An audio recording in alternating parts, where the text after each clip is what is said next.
Magandang araw mga kasi. Tayo ay kasalukuyang naglalakad dito sa Guanzon Street. Ating first stop ay manap ng pagkain.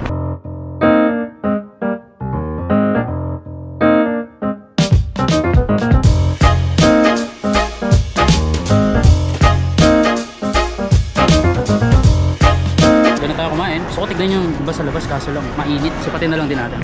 Estero. Paho. Dito na tayo sa UN Corner, Guanzon Corner, Quirino Avenue. Ang una natin pupuntahan ay ang Paco Coliseum. Along the way dito sa Quirino Avenue. Sabi ng maps, dating sa kanto, turn right. Makikita na natin Paco Arena. Excited. Wow! So ito na yung Paco Arena. Ayun na siya. So next natin pupuntahan sa Paco Park. Makatambay tayo na sa gilid.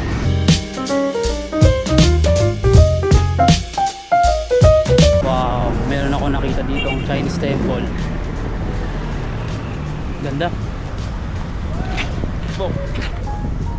Puro bigas. Okay, nandito na tayo sa General Luna Street. At sa wakas, narating na rin natin ang Paco Park.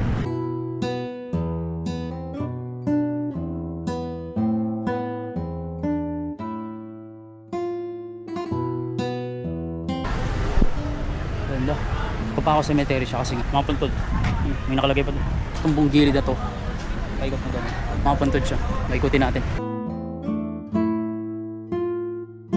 Nakita na natin yung unang marker para sa Gumburza. Dito rin pala sila nakalibing. Mayagdan. Saan punta?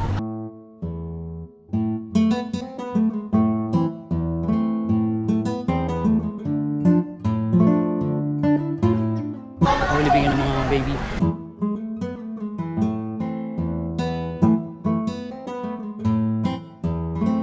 Yung mga pangalan talaga. Florencio. 15 Hunyo, 1908.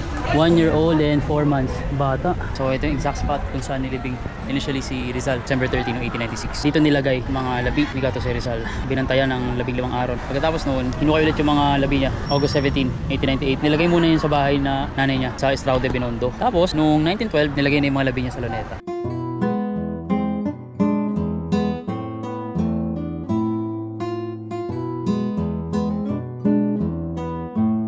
Has an altar that originally white and gold. Wow! St. Pancratius Chapel. May misa talaga dito. Okay, that's all. May oras pa ako. Diretsuin ko lang itong luna na to. So, Padre Paolo na pala rin. Tanong ko na yung kailan natin dito eh.